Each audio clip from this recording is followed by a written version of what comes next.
Hello, everybody, and thank you for tuning in to the weekly report. Foreign policy fail. Biden's sanctions are a windfall for Russia. It's easy to see why. According to a new Harris poll, 71% of Americans said they do not want Joe Biden to run for re-election.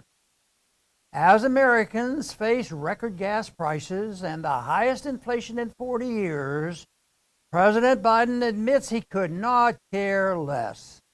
His administration is committed to fight a proxy war with Russia through Ukraine, and Americans just need to suck it up.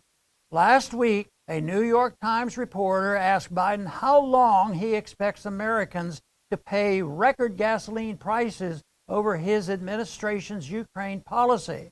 As long as it takes, replied the president without hesitation. Russia cannot defeat Ukraine, added Biden, as justification for his administration's pro-pain policy toward Americans. The president has repeatedly tried to deflect blame for the growing economic crisis by claiming Russia is solely behind recent inflation. The reason why gas prices are up is because of Russia, Russia, Russia, Russia, he said in the same press conference. But Biden has a big problem. Americans do not believe him. According to a Rasmussen poll earlier in this month, only 11% of Americans believe Biden's claim that Russian President Vladimir Putin is to blame for high prices.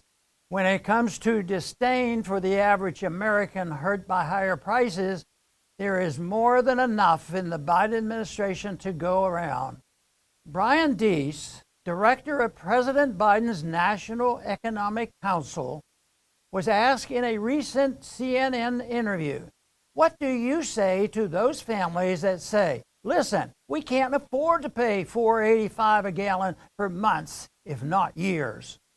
His answer, "This is about the future of the liberal world order, and we have to stand firm." Has there ever been an administration more out of touch with the American people?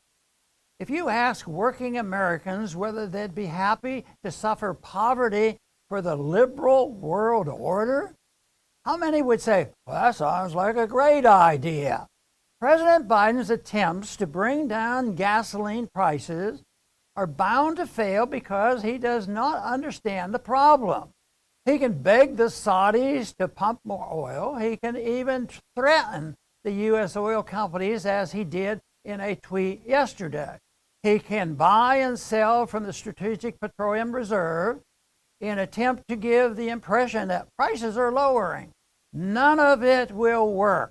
The strangest part of this idea that Americans must suffer to hurt the Russians is that these policies aren't even hurting Russia. Only the contrary. Russia has seen record profits from its oil and gas exports since the beginning of the Ukraine war. According to a recent New York Times article, increasing global oil and gas prices have enabled Russia to finance its war on Ukraine.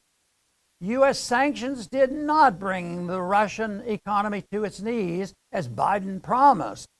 They actually brought the American economy to its knees, while Russian profits soared.